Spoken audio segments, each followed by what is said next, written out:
I'm about to go live. Hello, and welcome back, welcome back. This is Angela Thomas Smith. For those that do not know who I am, but if you have been tuned in today, I am Angela Thomas Smith, the founder of AAALAC, the African American Author Literacy Awareness Campaign. I am also the CEO of Aspiring Authors Magazine. Of course, you know my desire is to bridge the gap between brown authors all over this world and to touch on topics that's affecting our brown community. So today we are here because domestic violence is affecting our brown community. Of course, I am a domestic violence survivor, so this is near and dear to my heart. So we are in our second year of doing the 24-hour takeover, where we allow individuals to come on the platform and share just a little bit about this demon, because that's what I call it, a demon, but to share about domestic violence in their perspective, how it has affected their life. So today I have Miss Billy Lovett Johnson that's going to be taking over the platform for the next 2 hours. She's going to be sharing however she's led to share. She's going to be sharing her platform with you guys today. So if you would, please take this opportunity to share this across your circle of influence. So I'm going to bring her up really, really quick. Hey, how are you? I'm good. How are you? I am great. So I want to welcome you. I want to thank you for your willingness to come on and share on today. I'm going to turn it over to you and allow you the platform. I will be in the background, so if you need me, just check me up. But I will give you the floor, and I'll be back in an hour. Great. Thank you. Thank you. Hello, everybody. As Angela said, I am Billy L. Johnson. I am a domestic violence survivor. And today I just want to share a little bit of my testimony, a little bit of my story, for any woman out there that may be in any domestic violence, abuse situation, so that they will know that, it's not okay. And there's no, one of the excuses I used to use was, well, he's not hurting my kids, or he's not hitting my kids. He's taking good care of us. That's not a good excuse. That's not a good excuse at all. So today I'm going to talk a little bit about my experience, but then I'm going to give my daughters an opportunity to come forth and say a few words. They're grown now, but they were there when their mother was going through domestic violence. They were there when, the ambulance and the police and the black eyes and all of it. So, like I said, I'm going to tell you a little bit about myself. Um, I grew up in a home with my grandmother, which she was a very loving Christian woman. I saw no abuse towards her or from her, but there was other family members in and out of the home that were either being abused or were abusers. So I grew up seeing the different women in my life coming through with black eyes. I saw my mother, come through with, bruises and black eyes, with the man that did it hanging on her arm, and that in some type of way, I guess I thought it was okay. I thought that's what life was. I thought that was what being grown was. And it followed me on into my adulthood. Um, the first abuser I ever was involved with, I met him when I was 19 years old. And the thing about that is I pursued him. And when we got together, my family, everybody liked him. He's a very polite young man, but he had that other side to him.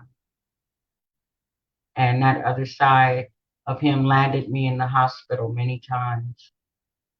The other side of him landed me, being embarrassed to for my kids to see me. You know, there was times when I couldn't send my kids off to my aunt's house so they wouldn't have to see me battered and beat up. So they were there, you know, and it was something that at 19 years old, you know, I was I wasn't supposed to be going through that. You know, I was looking for love in all the wrong places. And that's how I ended up there. Instead of looking for love within myself, I looked for love outside of myself. I was looking for love outside of who God said I was. You see, God says that we're wonderfully and fearfully made, you know, and I didn't know that at the time. I grew up going to church, but I had yet to have that personal relationship with God that I needed. I didn't know who I was in God. And that relationship that I was in, it I was in it for years. I was in it for years. And I know a lot of people will say, oh, well, why didn't you leave? You just could have left. You know, I used to hear that a lot. And I'm sure that if there's a woman that's watching this video now, if you're going through any abuse, I know you've heard it. And I know that it's not an easy answer. It's not an easy question to answer because we're all different and there's all different things that hold us hostage, hold us captive in relationships that we're not supposed to be in. So I just want to put that out there. I do know how that is to have people look at you and say, well, why didn't you leave? Or why did you put up with it? You know, one of my excuses at the time was, well, he doesn't beat my kids. It's okay because he takes care of us. My kids are okay, so we're going to be okay. But that was not a good excuse. There's never a good excuse to stay in an abusive relationship, whether it's physical, mental abuse, emotional abuse. There's never a good reason to stay in a relationship that is not good for you. You know, like I said, I was 19 years old when I met him, and we went through a lot of ups and downs. You know, I used to pray. One of my prayers was, God, fix him or move him. And he would go to jail. And instead of me looking at that as God moving him, I got caught up in those old jailhouse letters. You know those ones. Oh, I'm sorry. I'll never do it again. I can't live without you. That's a good one. They can't live without us, but then they're beating us and could kill us. It doesn't have to be intentional. Oh, I'm going to kill you. One blow and you could fall and hit your head, crack your skull. So don't let that be, oh, he's not the type that's going to really kill me, because it could be one blow. He might not intend to kill you. He just want to hurt you.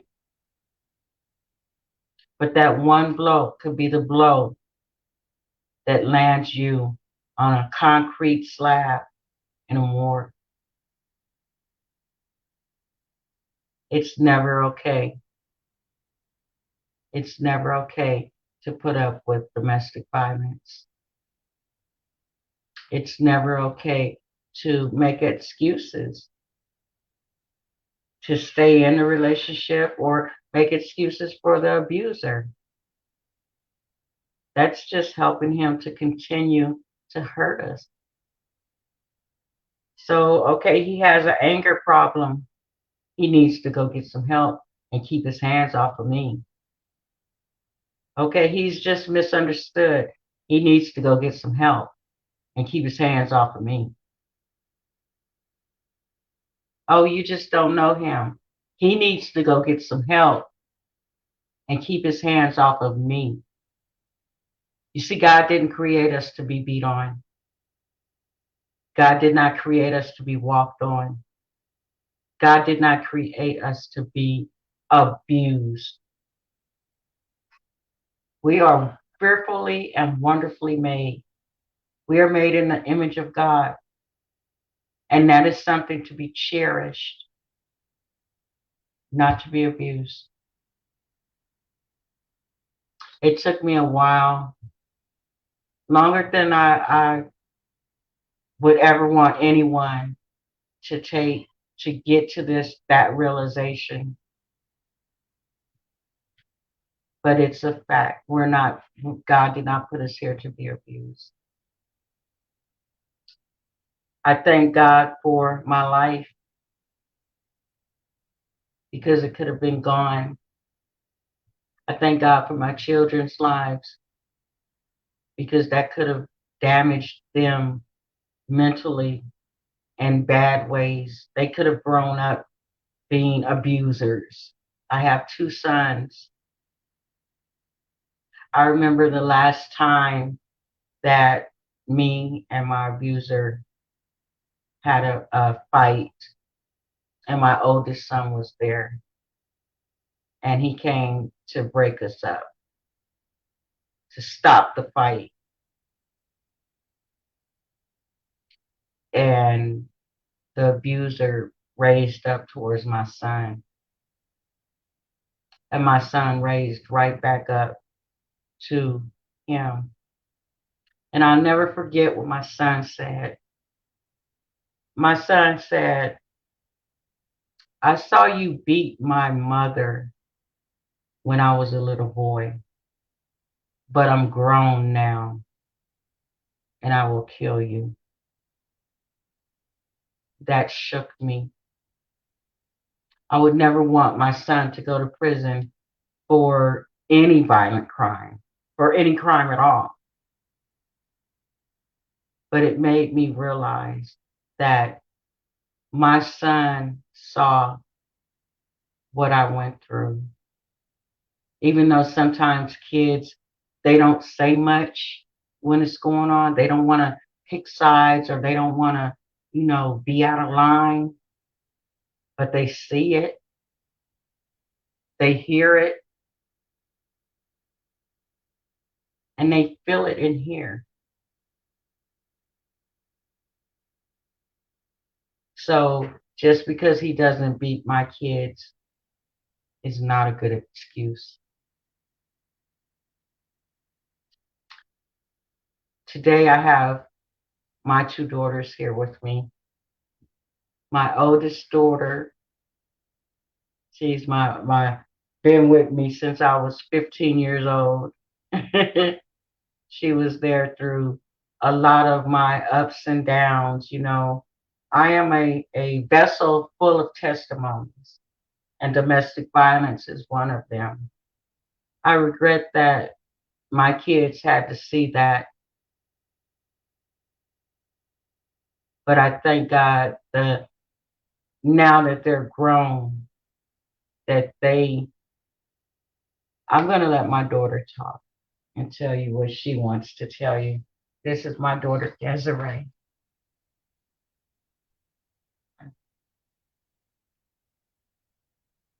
Hello, everyone. I'm Desiree. Guess we're talking about domestic violence today. So I'm going to give you a little bit of my insight, living in the household and growing up behind the scenes of a domestic violence situation. I guess I could say, for the most part, as a kid, I would just, try to like block it out, not really think too much of it because I guess I didn't want to be in grown people business, I guess you could say. Um, I would knowing that, they weren't going to break up or anything like that, I would just be still be normal, still show love, still show appreciation to both.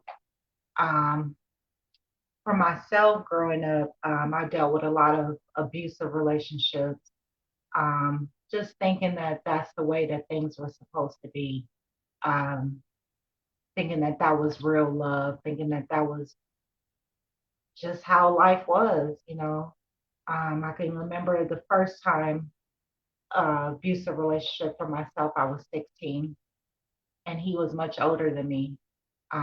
So I guess I just allowed it, and I would say that same prayer: remove them or fix them. And the result behind him was that God removed him. He actually went to jail for 12 years, giving me time to grow up and try to find another path other than the abusive path that I chose.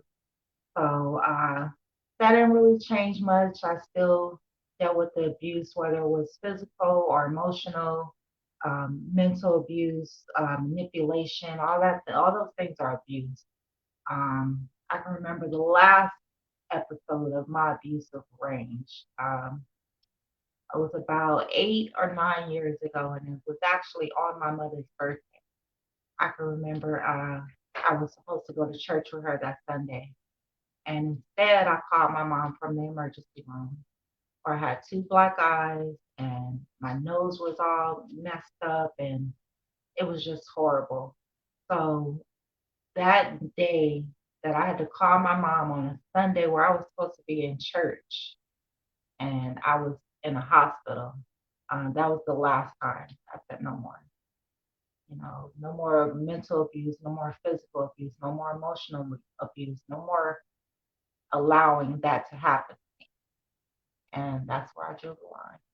So to talk more on the topic of how it affects your kids, like my mom said, we may not say anything, we may still act normal to the abuser, because if he would abuse you, what would happen to us as kids, to say something or to butt into the business of grown people. So even though we may not say anything or we may not seem like it matters to us, it does matter, and it does have a long term effect on you. For myself, just feeling worthy of the right type of man, to be in my life, to, self esteem issues, suicidal issues, different things like that. Those are things that I deal with, coming from a background of abusive relationships.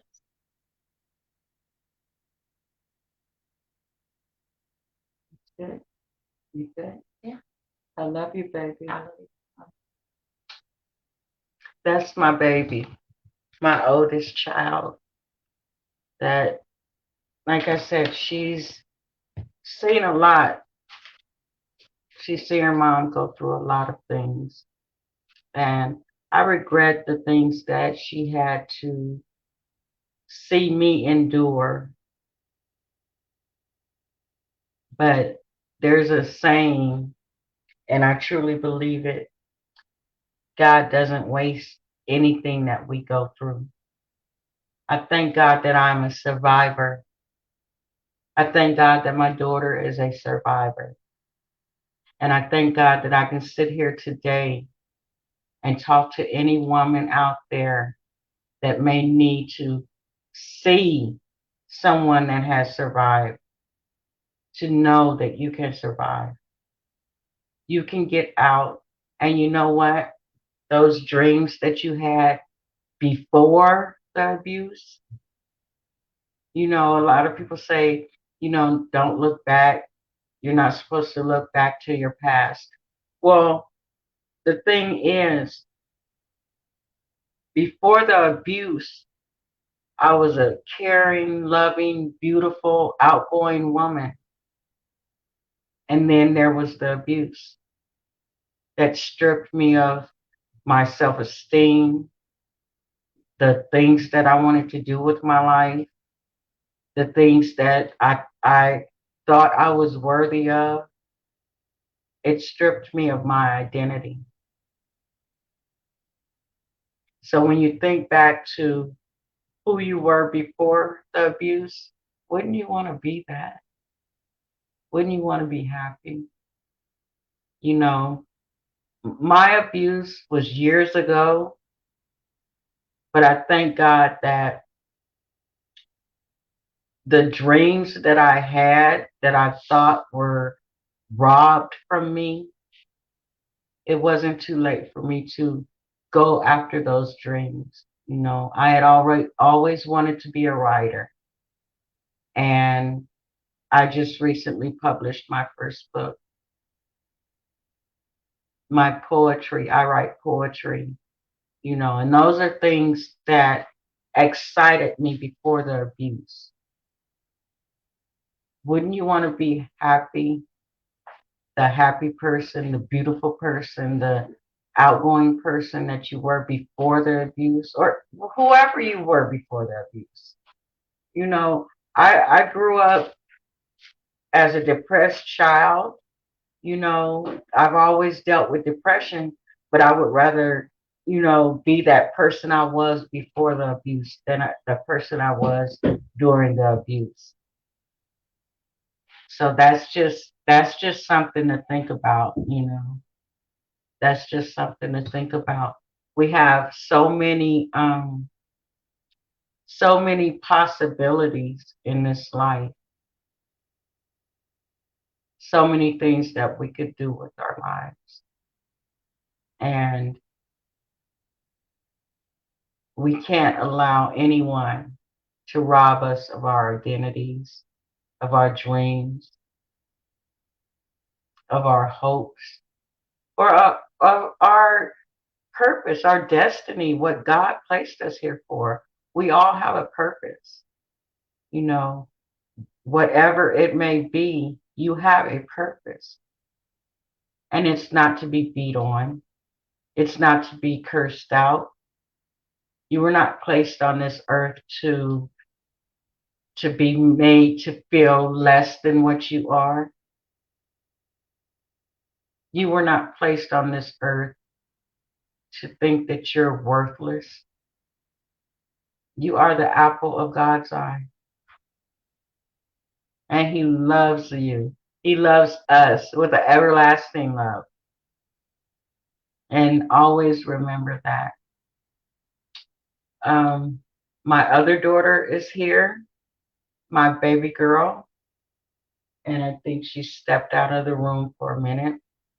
Although she didn't have to see all of the things that my older kids saw, she did see some things, and she is the mother of two little girls.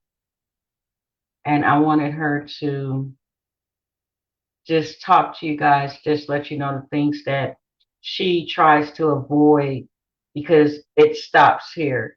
It's a generational thing, a generational curse that has ran through my family, and it stops here.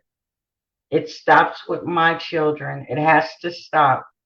My grandkids cannot go into a cycle of abuse, a cycle of mental illness, a cycle of the things that has went from generation to generation to generation. It stops here, and that's why I'm here. Because for any woman out there that is dealing with domestic violence, domestic abuse of any type, any kind, don't let it keep going, because what the kids see, they mimic, or they think that it's okay, or they think that, you know, that's just life. That's not life. That's not the life that God intends for us. I'm waiting, hoping my daughter will come back in the room. Miracle? Her name is Miracle, by the way. She was my miracle child. I wasn't supposed to have any other children, and 10 years of not being able to have a child, God blessed me with her out of nowhere. And she is a true blessing in my life. I think she's run off with her big sister though. She knows she's supposed to be here. But yeah, domestic violence, it has to stop. We can't let it continue from generation to generation to generation. Our sons and our daughters are watching us.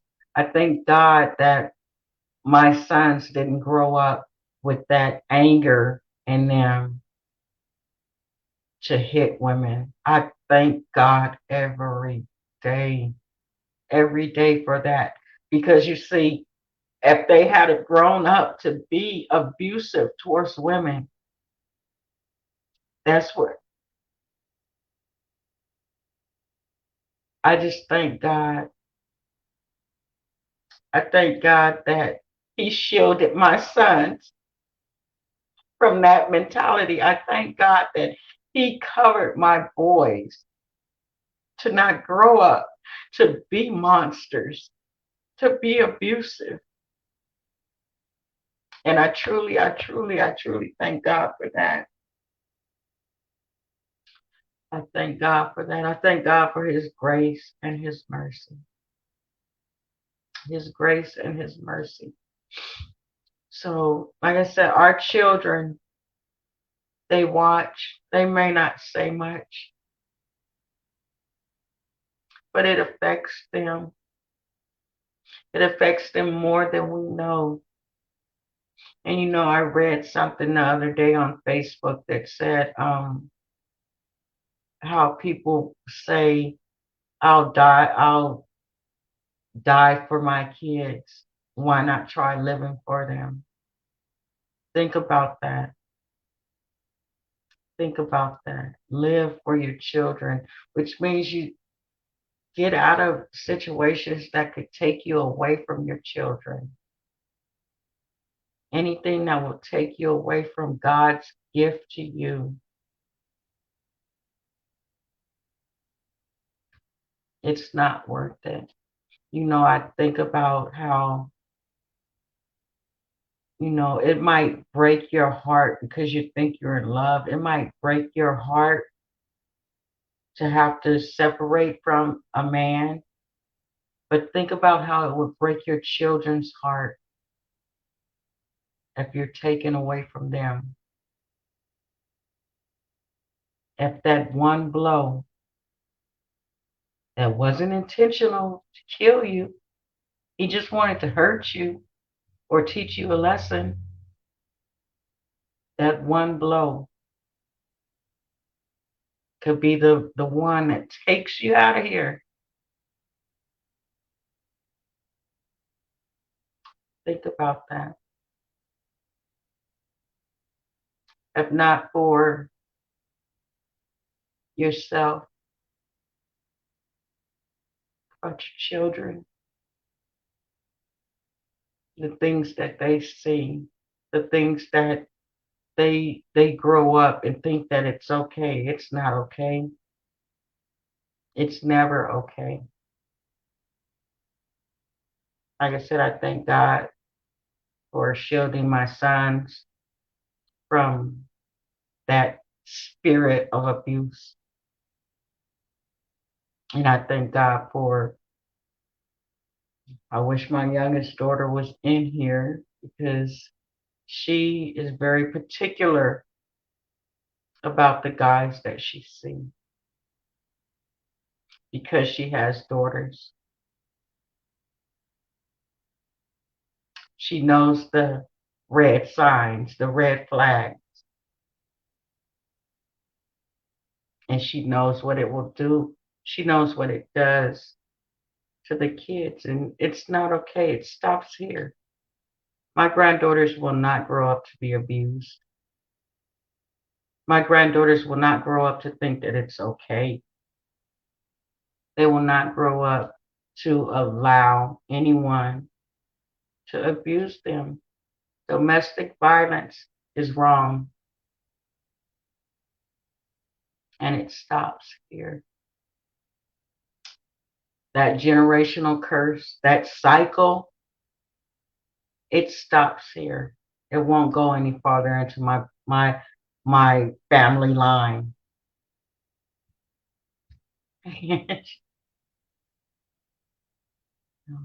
Welcome back.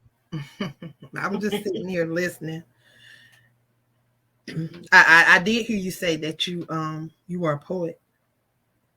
Yes, I love to write. I actually submitted a poem to you for the magazine, and it was about domestic violence. So yeah, I I write what I feel. And actually, in my book that I just published, it has a few of my poems in there, along with some other things, my testimony.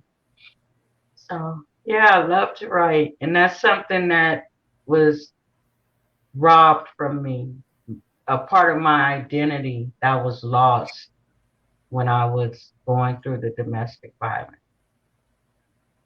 I had lost my passion for life. I had lost my passion for all the things that I grew up wanting to do, the things that made me feel alive. You know, Being in domestic violence relationships will rob you of your identity, rob you of your dreams, and it's not worth it. Like I said, that one push, that one unintentional slap, Hmm. and you could fall and hit your head on the table and be out of here. People just don't I know understand. Hmm. I had my eye was hanging out of my face. The worst. I didn't even recognize myself. I had stood in front of the mirror, looking out of one good eye, trying to find any part of me that was left, and I didn't see me. I could not find me, the person that I used to be, that fun-loving, beautiful, outgoing woman that I used to be. I didn't see me. All I saw was pain and hurt and anger too. I saw all that, but I didn't see me. I needed to find me. I needed to know where I went. Because see, before it was a he and a we, there was a me. Hmm. And I was a pretty cool me. And that's what happens. We, Yeah, we we lose ourselves trying to please somebody that we cannot please. right, We're trying to make somebody thinking that we have the power to change somebody. Because with me, I thought that I could change him. I could help change him because he had a problem and I could help fix him. mm-mm, But if a person don't want to be fixed, if a person don't want help, if a person don't think that they have a problem, right. That's it right there. how can they heal or move past? See, first you have to identify that you have a problem, and then you have to want help for the problem. But until you do that, then there is nothing. All With you me, got is I a had to problem. find out where and how did I get in this dark place because my journey was a little different. I didn't experience. I didn't come from a home of domestic violence. I didn't know what domestic violence was. I was in relationships, and until I was involved in the last domestic violence incident, was when I really recognized that every relationship that I had been in, there has been some form of domestic abuse, even if it was not physical. Right. Because the first physical abusive relationship that I was in was the last one where I almost lost my life. Mm. And see, I sit before people and I share my story, and I'm so passionate about everything I do, not just domestic violence, but everything I do, Right. Because in 2014, the enemy wanted to kill me. The enemy did not want me alive because the enemy knew that this day was going to come. Right. And he tried to take me out of here with the sawed-off shotgun at point blank range. My God. I'm a miracle that sit before all of y'all. Because the doctor said I wouldn't walk. I got a big old scar about this size. Right here in my hip. Right here. This is it right here. When you see my hands, is how big the scar is. That big of a scar. From a sawed-off shotgun. The doctors told my dad, if I walk, it may be years or months of physical therapy. But the God that said he had a plan for my life and reminded me that allowed me to be able to sit here and share. That's why I go so hard. That's why I want people to know that you do not have to stay where you are. That Right. you can move past this. Because God has prepared somebody out there that's going to love you for exactly who you are. You don't have to change nothing about you. No. Because God made us in his image. See, we get so caught up in what we see in the mirror that we don't love what we look at. But when you learn to love yourself, but the only way you can do that is to be connected to the one that created you. I will not back down off Genesis 2:7 because I want people to know that he said he breathed the breath of life in us. And if he breathed the breath of life into us, that means a part of him is in us. Everything that we need, everything we desire, everything we want or can think of is already in us. So when we out here searching for love, love yourself. Find out how he wants you to be loved. The one that created you. Because that's what it's about. Yes. We got to learn how to love ourselves. And when we learn how to love more, me, myself, and I, okay, then we can explore out and start loving and loving on everybody else. But it all starts with us. If you don't love yourself, how can you know how to love somebody else? And when you're not being loved. Love is not black eyes. Love is not waking up and can't get out of the bed. And God is not, he's not going to allow you to stay in that mess. We allow ourselves to stay in it. Right. He gave me so many ways out. He gave so many times he was opening the door for me to get out, but I stayed. Yeah. Like I said, fix them or move them. Every time God moved them, I turn around and let him right back. Right back. Why? Because I had to figure out what was going on with me. Why? Because we always want to blame. We always blame the perpetrators. But I had to figure out why I was being. Why did he think that I could be a victim? What was in me that was letting out that vibe or that thing that let you feel that you could do something to me and it was okay?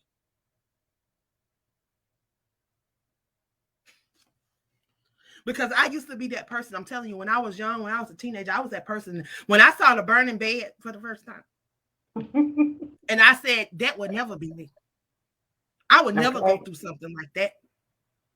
Yet I found myself in 2014 lying in a hospital bed because I had been shot point blank range with a shotgun.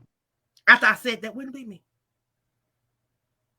But when God raised me up off my bed of affliction, that'll never be me again.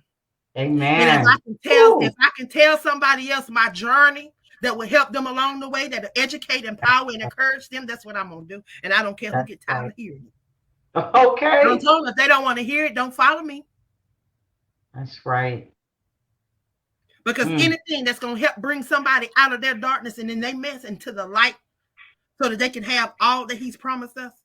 mm. Jeremiah 29:11 is real. He said, I got a plan for you to prosper you, for you to be in good health, for you to have hope Yes. in the future. Yes. And just as sure as he said it in their word, his word is not going to return to him, Lord. Mm. I had to wake up. I had to Amen. say no That's more. right. I Mm. had to learn how to love me first and to put me first. But your guest is here, and I think she's been here for a minute. Okay. So I'm gonna bring your guest up, and I'm about to go. Oh, So okay. here is your guest. Hello, how are you doing today? Hey, Tyqueeze. Hello, how are you, beautiful? How are you? I'm Happy good. How are you? Friday, happy Friday. Are you at work? Yes, I had to come in the office, but I can still talk. I had my headphones in. I came prepared because I did not want to miss out on the opportunity to share what I've gone through so nobody else will have to suffer. So I made sure I came prepared. So I'm ready and able to talk. Um, so where Okay, would you like me to everybody. start? This is our sister friend from Because She Is My Sister group. This is Sister Tyqueeze. And I'm going to back down and let her tell you about herself and her story, okay? Hello, everyone. How is everyone doing on this amazing Friday? My name is Tyqueeze. As Sister Billy said, I'm 37 years old. I am a single mother of two amazing angels of mine that actually are the reasons why I'm here today. Along with that, I'm a entrepreneur. As you can see, I'm at the office. I am a full-time worker as well, and I love what I do. I'm a case manager, so I'm here to help people, just like I'm here to help someone that may be listening to this that did not believe that they could or they can, and I'm here to tell you you can. So, it was 2009. I was in a position where I was living at home with my mother. I was working. I didn't have children. And this gentleman, he was like, I didn't really know who he was, but he stopped me one day. He was like, "Oh, you're so beautiful. You're so beautiful." Okay, thank you. Have a nice day. Well, one day I was out with my brother. He saw me again. He actually ran me down to say, "I really want to talk to you. I want to get your phone number." He got my phone number. Needless to say, he would come by my mother's house, help my mother, and say, "Well, I'll cut your grass or I'll help you with things around your house," because my mother's a single mother as well. All right, so that was fine. And then that went on for a few months. It was okay, nice, fun, nice person. Never expected to end up in a relationship with him. Um, Needless to say, he became friends with my mother as well. So my mother kind of looked at him like, "Oh, well, I'm about to put my daughter out of my house because she parties too much and she doesn't do this and she doesn't do that." I'm looking like, well, I'm 20 something years old. I didn't have any kids. I just recently graduated college. So to me, I was living the best life. That's what you do in your early 20s. You live your best life. And that's what I did. So he came up to my job one day and was like, "I want to give you a heads up. Your mother's about to push you out." Oh, okay. I didn't have anywhere to go. So in the back of my mind, I'm thinking, I could go home and beg and plead, "Mom, let me stay." He was like, "Oh, no, you come stay with me." Little did I know. And that's when it began. He was living with his mother, his sister, his other two prior children that he had even before him and I got together.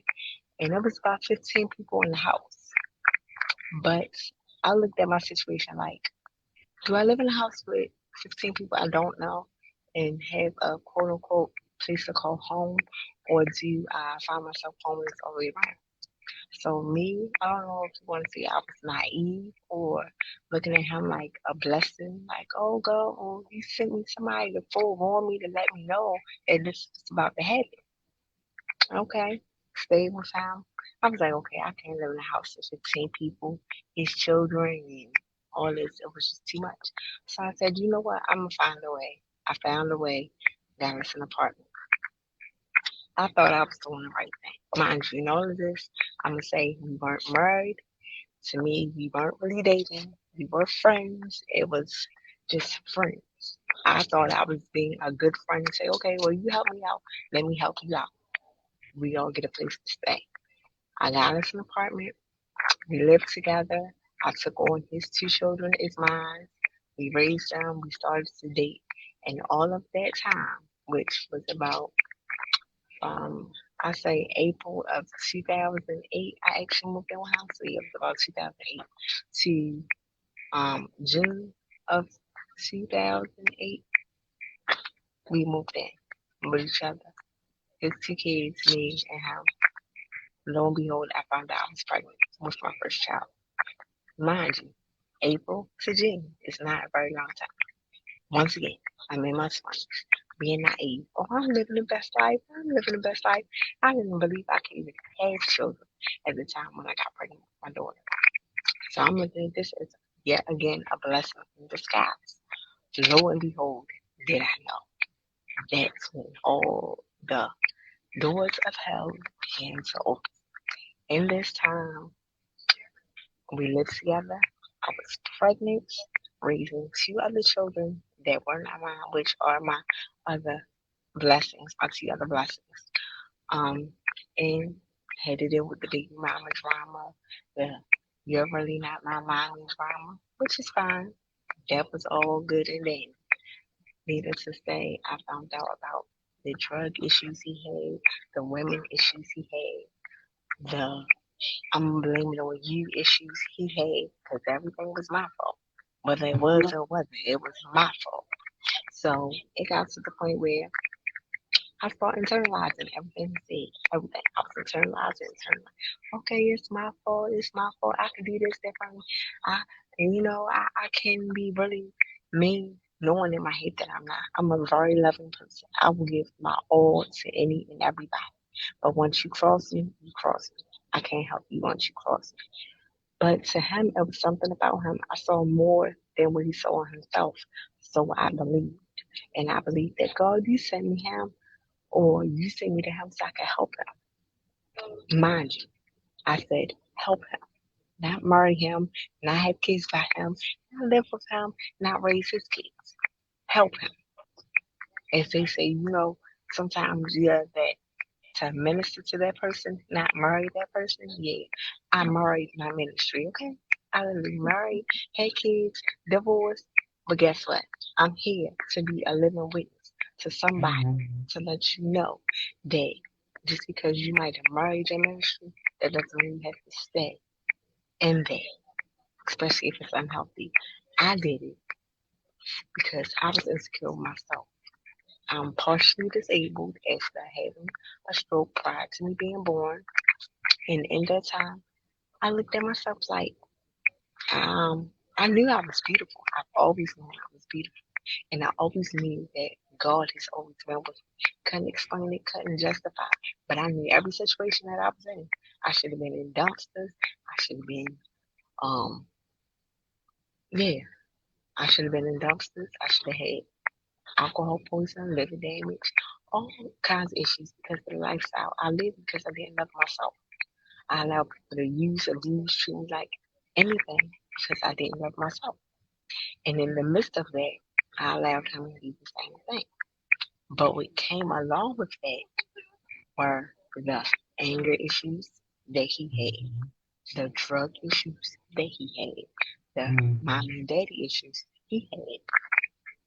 I took on all of that. And then me taking on all of that, I now came with the punching bag.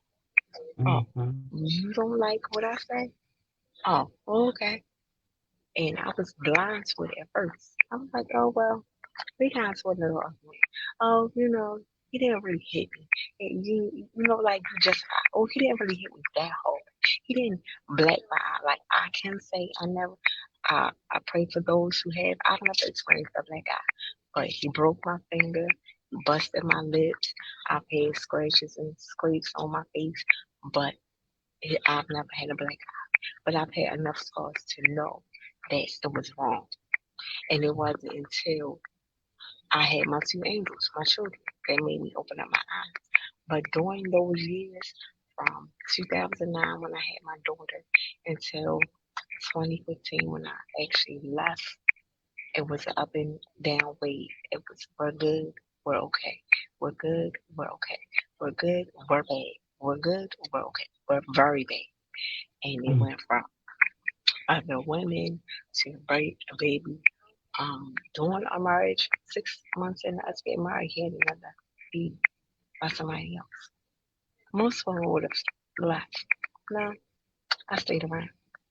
And now I look at myself like, why? You must not have loved yourself at all if you stuck around for that. And even in it all, I can still say I don't wish any ill will towards him at all. Most women be like, you know what? I wish this. No. Because if I don't know anything, I know karma is something. And I know God is going to take care of me and God's going to handle him. And I know this because once I left the situation, which I'll get to that, once I left it, my life is completely turned around. When I say I completely shut that door, my life did a whole 360. And most people would say, I would never even known that you gone there. But guess what? I'm here to tell you. It's not. What's good is not always gold. And I figured that out the wrong way. Because don't get me wrong, I'm not going to say he's in the streets, you would say like he's a hustler or he knows how, he's a trickster. He can like trick you into making it seem like he's more than what he really is. And I can say that after seeing the good, the bad, and the in between part of it. Because there were times where I said, you know what, we could build something. We could have had a mansion, a business, a few businesses. We could have rental properties because he's a go getter. He has that go getter mindset, but he didn't use it in the correct manner. If he would have used his go getter mindset in the correct manner, we could have had a lot of stuff. We could have been in Maryland just spreading the love and helping others.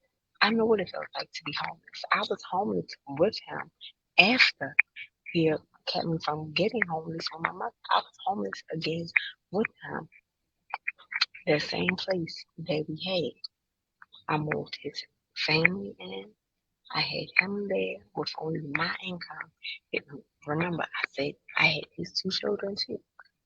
We were all living in a two-bedroom apartment on my income at the time. I was only getting my exercise. I wasn't even getting a full paycheck from anywhere. And it got bad. It got worse and worse and worse. And the more he got out there, the worse it got for me. And I played the role like, no, this is my husband. I have to stick around. I have to be there. I'm that one that's going to be able to pull him out and bring him up to my level. I have a college degree from Penn State in psychology. And people look at me like, you dealt with him? To me, it wasn't about what he had or what he could do for me. To me, it was what could we do together. That's how I looked at it. And so when we were together, it was every lane for itself. It's what you can do for you. What can what can I do for you? Because honestly, at the end of the day, he didn't do anything to me but bring me down, and down. But God, all I can say is but God. And even in the midst of that, I knew God. I was like, God, I know I married him, and it's not what you had planned for my life. I know God. And it took me until, was this October? It actually took me until September of this year to realize I had issues with my father. I had issues with my father not being around me, not being the man I needed him to be in my life as to why I chose the man I choose. The man I choose resembled my father. And I didn't understand it until a month ago. And I can say this and not cry about it because I'm actually heal from. I prayed about it. I said, God, you know what? I've lived this journey long enough. I can't keep fighting these battles. But in the time I was married with my husband, he stole from me while I was pregnant with his child. He stole from me. He emptied out my bank account to go get high with somebody that he knew. And I was by myself. I literally was by myself because um, I didn't feel like I had it. Miracle. I felt like I had nobody that I could trust enough to say, you will be there for me to tell you what was going on with my husband. Nobody knew. So what I thought, nobody knew. My children actually told my mother what was going on. Mind you, I said my children. At the time, when it got really bad, it got to the point where, like I said, he had broke my finger. He um Boo. drug me down the hall. Is Miracle over So there? I need it a got They left? really bad I need a that I charge. didn't know that my children had told my mother. My children had shared with my family that he had been hitting me. I need earpiece for my charger. They came to me to let me know around the time that I actually was like, you know what, I can't do this anymore. And I can't do this anymore. And it was when I had a vision one night while I was asleep of my children finding me in a pool of blood dead. It was literally vision of full-fledged vision that I could see, where I could see my children lying over top of me in a pool of blood because their father had taken my life, like literally. And at that point, that was April of 2015, I decided no matter how much I loved him, no matter how much I stuck around for the women, the baby, the disrespect, the belittlement, I stuck around. In April 2015, I said no more. When I hit that vision go, I was like, you know what? I'll tell you guys this situation and you've gone back numerous times. Well, guess what? I must show you what can happen if you stick around. What's going to happen if you stick around. So yes. So as they say, you believe that you can change somebody. Don't stick around because that's what you believe. Because guess what? I couldn't change him. He was who he was. I had to see him for who he was. Was that a bad thing? No. But I could have done it years earlier. If I would have did that back in 2008 and 9, I wouldn't have the blessings of my two children. But I wouldn't have the scars that I had either. And the scars run deep, okay? They run extremely deep. But the grace of God blessed me with people that little did I know, reverends and case managers from hospitals, from me having my second daughter that got me back in the church, got me the programs that I needed to get out of this situation. It got me prepaid cell phones to be able to call or text somebody if I was in danger or felt like I was being threatened. They had it all. They helped me get to the bus stops when I needed my oldest daughter and when it was cold and he didn't want to help. They helped me get to the house of roof when I had to get a protective order. They helped me to see that there are people in the system that will make you feel like it was your fault as to why the person abused you. I walked into the courthouse one day and there was a lot of people and I'm looking like, oh my gosh, like this really happened to a lot of people. Because to my knowledge, nobody really talks about it. So you don't really think it's happening as much as it's happening because society makes you think you can't speak on it. You have to be quiet about it. I got into the courthouse and the judge was like, well, you're just trying to use the system to get him out of your house. Man, did you hear when I say he drugged me down the hall in front of my children? Oh, you said that? Yes, I said that. And I felt some kind of way as if she was downing me But me saying that I let this happen to me. And I'm looking like I have a college degree. I'm very smart. I'm very independent. But certain situations in life are sometimes I need control. She granted me the temporary protective order, but God stepped in yet again. The same building I'm in right now, working as a case manager, departments and services, this very side of me, opposite side of this building was the same building I walked into April of 2015 to go to court to get a final protective order. And God sent me this amazing judge. When I came in, I told him what was going on, and my ex-husband tried to make me sound like I was the worst thing ever. Oh, she's crazy, she's mean, she cusses and fusses about everything. But God, that judge But said, God, amen. he said, you just explained everything she just said, and you tried to flip it on her. He said, but it was you. It was you. And when he said that, and I looked and he looked, and my husband didn't know what to say. He did not know what to say because normally people would take his side and not mine.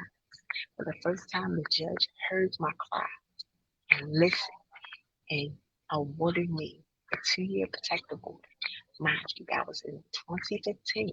So I had a protective order from 2015 to 2017.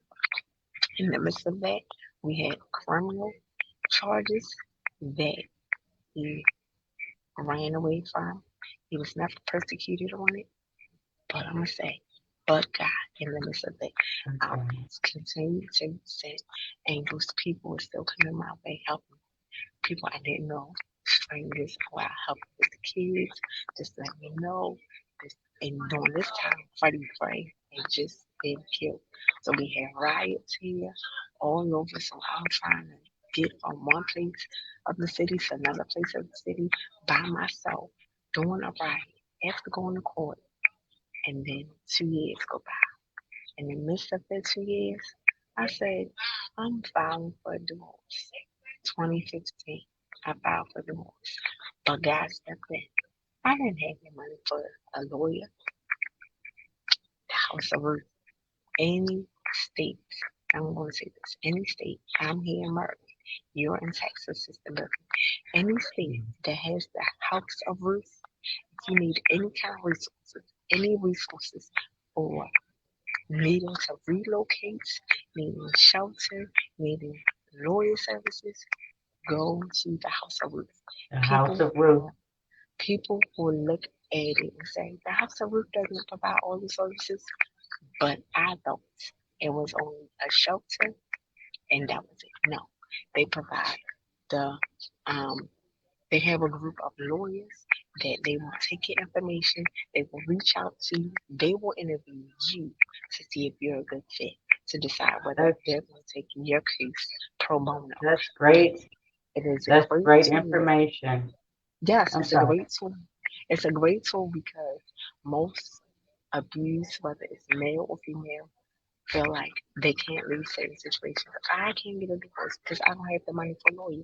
I can't relocate. So tell me why they use this case, right? You know, like this is just give me 1 second. Sorry. Sorry, just give me 1 second. So, We got you go across and you put it in, but then the kind ID, but then to put the kind ID, the kind ID right here, or the annual number for it up here. Taquise. And then listen, yes, okay, I'm back. So, We're gonna have to go okay, ahead. We're gonna okay, have to go ahead and move on. But thank you okay. so much for sharing your story. You Do welcome. you have And a another resource along with using House of Roof, you use the House of Roof and they can get you out of your lease. So if you do have a lease and you need to relocate, you can ask the House of Roof to the supply House you of with Ruth? the pamphlet. Yes, but they supply you with the pamphlet to say that you need to relocate. When they do that, you take that in your protective order to your apartment complex, your landlord, and they will go ahead and release you of your lease without charging you all the rent that you have to pay if your lease is still brand new. because that's how I got out of my lease where I had just signed my Okay. lease and I had to move. So use that as a resource. So anybody, make sure you go to the House of Ruth and ask for all services that they can provide to help you get out of that situation. All services. Don't just say I need shelter. Say I need all services, legal services, Okay. relocation services, and everything. Okay. Well, thank you for the And information today. Thank you for also, sharing your story. I you welcome. appreciate you so much, Taquise. Before I leave quickly, another resource, they have victim services that can also help you move as well at the court system. So wherever court Okay. you go to, they can also ask for victim services, especially if you have a Victim protective order out. services Yes, especially if you have a protective order out against your partner. and the House of Ruth, right? Yeah. Yes. And that's in any and every state. Okay. All Well, we right. thank you so much, and we thank You're God for your welcome. life, Taquise. We Thank you, thank Sister God for Billy. you just coming on and sharing your story. Thank you, Sister Billy, for giving me an opportunity to share. And like I Yes, was I saying, love. don't ever think that you cannot walk away from the situation, whether it's a broken leg, busted lip, blue eye, black eye. You can get out. I'm a living testimony because once I That's left, right. I went from being homeless to losing everything to now I've been working for the state of Maryland for almost 4 years. I have my own place. I started my own business and things are going up. So keep in mind, there are angels out here to help you. Everyone have a Amen. great day and a great You have a weekend. good day too. Before she You leaves, too. Oh, can she share how individuals can reach out to her? Do you have a platform where people can reach out to you and support you? Oh yes, I can be found on all social media networks. I'm on Facebook. My name is Tyquise Randolph on Facebook. I also from my personal page on Facebook, you can reach my business, my paparazzi business. I'm also an independent paparazzi consultant, so you can find my information from that on my personal page. Instagram, I am Lorena 06 LORRINA 06, and I can be also found on TikTok at Taj Treasures LLC at TikTok. So those are my platforms that I can be reached out. And even though I don't speak on a platform individually, I will be doing that same. Well, excuse me. Yes, I did. I do motivational moments with our single mothers every Wednesday to allow people to know that we can do it as single parents. And yes, I will be getting my own platform and speaking because I don't want people to miss out on the opportunities that they can have if someone just opens their mouth for them. If they don't want to speak it, I can do it for you. Believe me, I'm a living testimony. amen. Thank you again. Thank you. You're welcome. Have a great day. And thank you, Angela. I greatly appreciate the opportunity to be on here.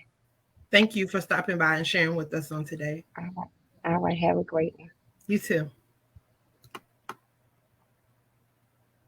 Okay. My daughter Miracle, I guess she didn't got a little camera shy.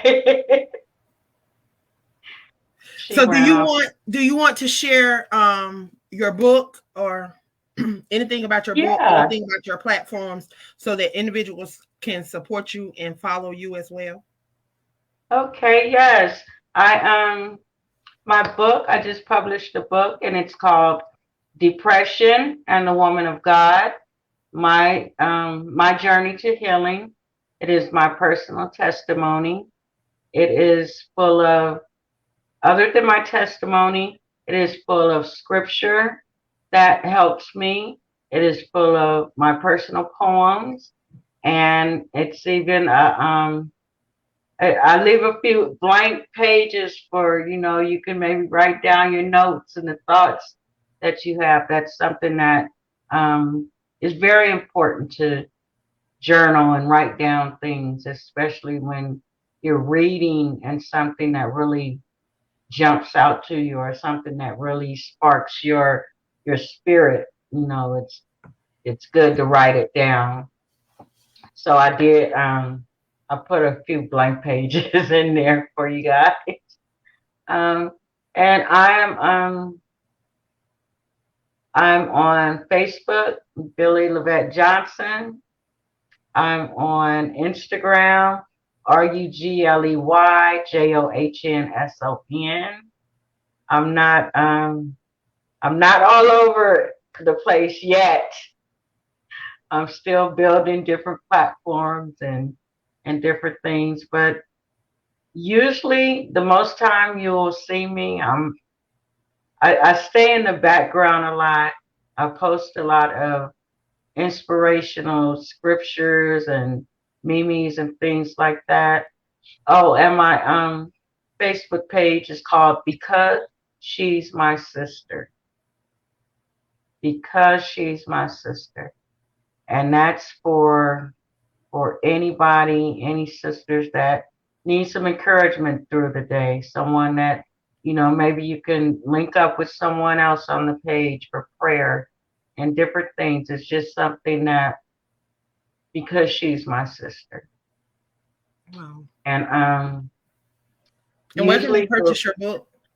you can purchase my book on Amazon, or it's also on what is it called? Oh my God. Gumroad. And you can get it from oh um Gumroad, Amazon, and there's another one I can't call it right now. Y'all forgive me. I'm new to this. I'm usually, like I said, a background person, but God is pulling me forward. He's pulling me up.